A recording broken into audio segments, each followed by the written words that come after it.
আর নিয়ে এসছি এই থলেতে অনেক কিছু। এই থলেতে কি আছে চলো খোলা যাক। সব জায়গায় বাইকে করে নিয়ে যাও, তা আমি এখন 15 মিনিট কেন হাঁটবো? পানিপুরি, পানিপুরি। আর আরেকটা যেটা এনেছি ওটা দেখলি না, ওটা খুললি না, ওটা খোল। এটা দে, এটা দে, এটা দে, এটা দে। আমি একটা খাই আমি। কেমন আছো সবাই? আশা করি সকলে ভালো আছো। তোমাদের আশীর্বাদ আর ভালোবাসাতে আমরাও ভালো আছি। রূপক সুস্মিতার তরফ থেকে আরও একটা নতুন ব্লগে তোমাদের সবাইকে জানাই স্বাগত। এখন ঘড়িতে বাজে দুপুর 2টো, আর ব্লগটা আমি এখন থেকে স্টার্ট করছি। আর আমি একদম রেডি হয়ে গেছি। কোথায় বেরোচ্ছি না, আমি যাচ্ছি বড় বাজার, যদিও একটা বিশেষ প্রয়োজনে। আসলে পার্লারের কিছু প্রোডাক্ট আমার নেওয়ার রয়েছে, সেই প্রোডাক্টগুলো নেওয়ার জন্যই যাচ্ছি। তা চলো ব্লগটা দেখতে থাকো, আশা রাখছি তোমাদের ভালো লাগবে। আর সুস্মিতার সাথে সাথে আমিও রেডি হয়ে গেছি, কারণ সুস্মিতার সাথে আমিও যাব। কারণ সুস্মিতার সাথে আমি না গেলে সুস্মিতা হারিয়ে যাবে। তারপরে আরে ক্যামেরাম্যান ইয়ার, সেটা বোঝো একবার। বডিগার্ড, ক্যামেরাম্যান, তবুও বলে দিলাম। সবাই জানে, আবার নতুন যারা জানে না তারা তো অনেকে বলছে, সেই জন্য যারা বলছে মানে নতুন যারা বলছে তারা পুরোনোদের কমেন্ট দেখে বুঝে যাবে তোমার ভূমিকাটা কি। ঠিক ঠিক, অত বলার কোনো দরকার নেই। ঠিক আছে চলো তাহলে এগোই। হ্যাঁ, চলে এলাম আমরা গড়িয়া মেট্রো স্টেশন। এখনো আসিনি মানে অটো থেকে নামলাম। হ্যাঁ সেটা বলো না, এই তো ব্রিজ, এই যে ব্রিজ মেট্রো। ইনফরমেশন দিচ্ছ কেন বন্ধুরা? চলো এবার যাচ্ছি স্টেশনের দিকে। আর মেট্রো এসে গেছে, আমরা এখন কবি নজরুলে রয়েছি। আর এবার উঠবো, সুস্মিতা অলরেডি এগিয়ে গেছে। তো চলো এবার যাওয়া যাক, নামবো সেই মহাত্মা গান্ধী রোড।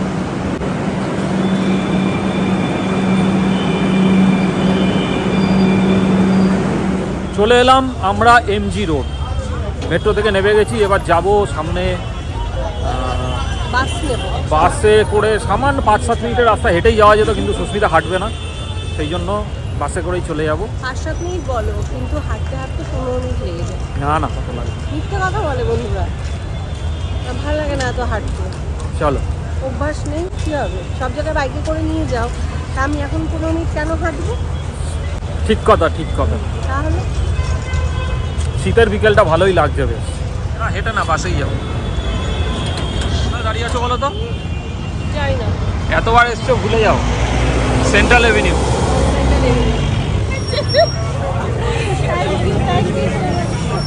আমার সাথে দেখা করে দেখো কেঁদে ফেলেছে। এমন কিছুই নয়, ব্যাপারটা হচ্ছে দেখো মন থেকে যেটা চাওয়া যায় সেটা ঠিক পাওয়া যায়। মানে দিদিভাইয়ের ইচ্ছা ছিল আমার সাথে দেখা করার, দেখো ঠিক দেখা হয়ে গেল। পৃথিবীটা গোল, কখনো কখনো সবার সাথে দেখা হয়ে যেতে পারে। পার্লারের মার্কেট মানে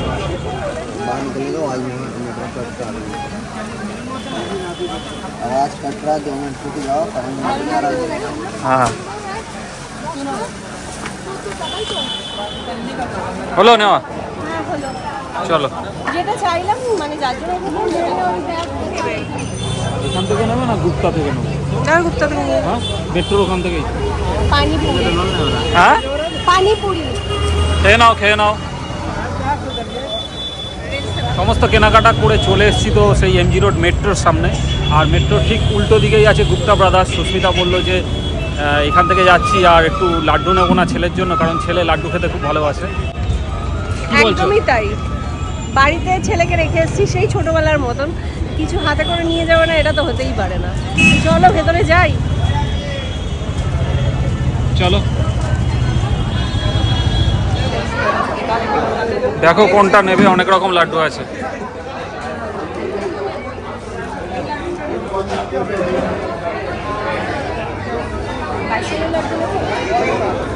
না দেখো এদিকে দেখো, সুস্মিতা খিদে পেয়ে গেছে বলে নিয়ে নিল সামোসা, গরম গরম সামোসা। হ্যাঁ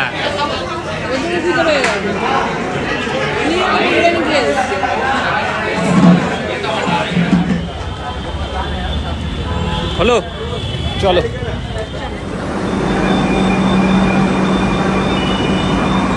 বড়বাজার থেকে তো চলে চলে এসেছি আর নিয়ে এসেছি এই থলেতে অনেক কিছু। এই থলেতে কি আছে চলো খোলা যাক। কি খাচ্ছিস? বাদাম খেতে ব্যস্ত।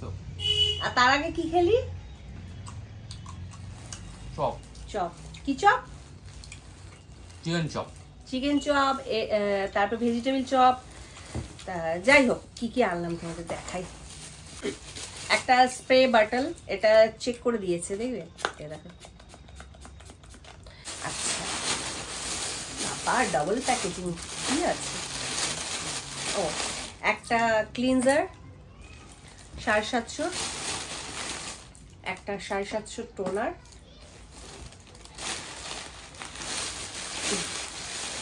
দুটো টিস্যু, এটা রাস্তাঘাটে খুব কাজের জিনিস। আচ্ছা আপেল, আপেল আর কি খুলে দেখাবো, রাস্তা দিয়ে আস্তে আস্তে আপেলের দোকান থেকে আপেল নিয়ে নিলাম। আর যেটার জন্য যাওয়া এই দেখো, এই আইকনিকের ক্রিম পার্স, এটা নিউ মডেল, একদম মিনি যেটা ক্রিম্পিং হয় সেইটা, আগের ওল্ড মডেলটা আনিনি। তা আমার এটা খুব দরকার ছিল, কারণ আমার মিনিটা আছে, মানে ছোট যে ক্রিম্পারটা সেটা আছে, কিন্তু ছোটটা দিয়ে না সবসময় কাজ চালানো যায় না, মানে অনেক চুল, হেভি চুল যখন হয় তখন একটু ফাস্ট আমাদের কাজ করতে হয়। তা এই ক্রিম্পারটা আমার খুব কাজে লাগবে, তা এটা নিয়ে নিলাম। আর কি নিলাম হ্যাঁ, এই যে ব্যাগটা দেখছো, এই ব্যাগটা না আমার ভীষণ একটা পছন্দের ব্যাগ। কালারটা ভীষণ ভালো ছিল, ভীষণ শাইন ছিল, কিন্তু অনেকদিন ব্যবহার করলে যা হয় মানে কালারটা ফেড হয়ে গেছে, তাই সেম এরকম একটা ব্যাগ নিয়েছি, শুধু কালারটা আলাদা। এটা পার্পল ছিল আর এটা ডিপ ব্লু। এটাও কিন্তু এরকমই সেম, এটা বড় ছোট করা যায়, আর বড় করাই রয়েছে, দেখেছো? আর ব্যাগগুলো কি বলবো বন্ধুরা, ভীষণ কাজের, ভীষণ, মানে এর মধ্যে এক গাদা জিনিস নিয়ে ক্যারি করা যায়, আর কোনো রকম এটায় কোনো আঁচ আসে না, এতটাই ভালো। তা সেই কারণে আমি এইরকম একটা ব্যাগ নিয়ে নিলাম। এই দেখো আমার ভীষণ পছন্দের ব্যাগ। তা যাই হোক, ও আর একটা জিনিস নিয়েছি, দাঁড়াও, ওইটা এই ব্যাগের ভেতরে রয়েছে। আসলে ওই বড় ব্যাগটা আনিনি কেন, ভেঙে যাবে তাই। প্যাকের একটা মানে আইব্রোর সেট নিয়েছি, এটা 4টে কালারের রয়েছে। তা চটজলদি পার্টি মেকআপ বলো, নিজের জন্য বলো, খুব কাজের এটা। এই দেখো 4টে কালার, একটা ব্ল্যাক রয়েছে আর 3টে ব্রাউন কালার রয়েছে, ব্রাউনের মধ্যে একটু লাইট ডিপ, মানে বিভিন্ন শেডের রয়েছে। তা এটাকে দিয়ে কাজ করতে আমার খুব মানে তাড়াতাড়ি হবে এবং খুব ভালো হবে। আর প্যাকের প্রোডাক্ট তো ভীষণই ভালো। আর এরকম একটা দেখো স্পুলি রয়েছে, প্লাস ব্রাশ রয়েছে। তা এই তো বড়বাজার থেকে মার্কেটিং করে নিয়ে এসেছি। ও আর একটা জিনিস নিয়ে এসেছি, সেটা আমি তোমাদের দেখাচ্ছি, যদিও জিনিস নয়, মানে খাবার জিনিস ছেলের জন্য, কারণ ছেলে লাড্ডু খেতে ভালোবাসে। তোমরা তো দেখলেই, আমি ব্লগের ক্লিপে নিয়েছিলাম, লাড্ডু নিয়েছি। আর ওটা কি জানো, ওটা মতি পাকের বরফি। মতি পাকের বরফি, আমি বারবার ওটা ভুলে যাচ্ছি। আর ভুজিয়া নিয়ে এসেছিলাম। তা কেমন লাগলো তোমাদের, মানে তোমরা কমেন্ট করে জানিও। আর আমি তো ফার্স্ট আমার চুলে এই ক্রিম্পারটা দিয়ে ক্রিম্পিং করব। আর আমার ক্রিম্পিং করতে ভীষণ ভালো লাগে, মানে স্মুথনিংয়ের থেকেও আমার ক্রিম্পিং করতে বেশি ভালো লাগে। তাও বেশি আমি মানে চুলে হিট দিতে চাই না, কারণ বেশি হিট সবসময় দিলে না চুলটা নষ্ট হয়ে যায়। তবুও বিয়েবাড়িতে গেলে আমার ক্রিম্পিংটা করতেই বেশি ভালো লাগে। এখন ঘড়িতে বাজে 9টা 20। এখন আমরা আবার বেরোচ্ছি, মানে অত্যাচারের আর শেষ নেই বন্ধুরা। মানে ছেলের এখন বায়না, সেটা হচ্ছে পুষ্পা 2 রিলিজ হয়েছে, হবে 5 তারিখে। এবার অনলাইনে 5 তারিখ পুরো আমাদের এখানে দু জায়গার দুটো হলেই পুরো বুকিং। তার জন্য কোথায় যাচ্ছি, এবার 6 তারিখটা বেশ কিছু সিট এখনো খালি আছে, তো তো অনলাইন দেখছিলাম, কিন্তু অনলাইনে টিকিটের দামের পরেও অনেক টাকা ট্যাক্সে লেগে যাচ্ছে। তো বেশি দূর নয়, তো আমি সেই জন্য ঠিক করলাম যে বেকার এতগুলো টাকা ট্যাক্স অনলাইনে দিয়ে কেন কাটবো, তো গিয়ে অফলাইনেই কেটে আসি। তাহলে বুঝতে পারলে বন্ধুরা, এই তো যে টাকাটা বাঁচবে সেই টাকাটা আমরা পপকর্ন খাবো। এবার আমি বললাম তুমি যাও না, তুমিও সাথে চলো, একা একা তো কোথাও নড়তে পারে না, সুস্মিতা পালকে তো সব জায়গায় দরকার। আর আমি কিন্তু একদম আলু অর্জুনের পরম ভক্ত, মানে আমার খুব ভালো লাগে। আলু খাইয়েছিল তো, আলু ভাজা। চলো চলো তা চলো বন্ধুরা, বেরোনো যাক। আর আমরা চলে এসেছি টিকিট কাটতে। এই দেখো নন্দপুর বন্ধ, বেশ হয়েছে।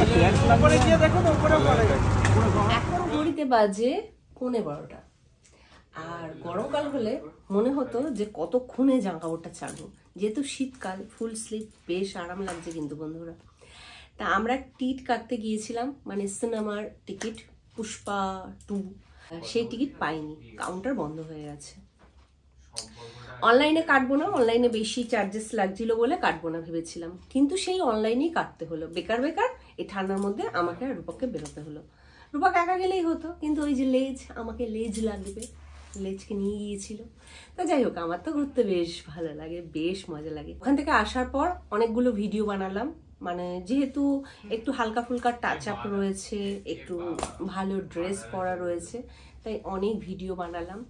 অনেক কমেডি ভিডিও, অনেক রোমান্টিক গানের ভিডিও, কিছু অ্যাটিটিউডের ভিডিও, প্রচুর ভিডিও বানিয়েছি। আর কাজ করতে আমার বেশ ভালোই লাগে, যখন বিশেষ করে মুড থাকে। আর আজকে না বেশ মুড রয়েছে। আজকে যদি কেউ আমাকে সারা রাত ফোন ধরে দিত না, আমি সারা রাত আজকে ভিডিও বানাতাম, এতটাই আজকে আমার এনার্জি রয়েছে। কিন্তু সেটা তো সম্ভব নয়। আমার এনার্জি আছে বলে রূপকবাবুরও যে এনার্জি থাকবে সেরকমটা নয়। রূপকবাবু যথেষ্ট টায়ার্ড, আসলে ওর অনেক রাত্রির হয় শুতে, কারণ আমি তো ভিডিওগুলো বানিয়ে দিয়ে খালাস হয়ে যাই।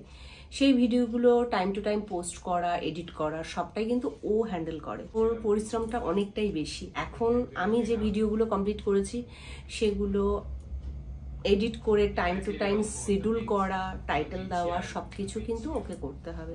ওই কারণে তোমরা এত সুন্দরভাবে দেখতে পাও, মানে টাইম টু টাইম আমার ভিডিওগুলো তোমাদের কাছে গিয়ে পৌঁছায়। এর জন্য রূপক বাবুকে আমি অসংখ্য ধন্যবাদ জানাই। আজকে এই যে সুস্মিতাকে দেখছো তোমরা, বা সুস্মিতা যতটুকু পরিচিতি পেয়েছে, আজকে সবটাই কিন্তু রূপক বাবুর দান।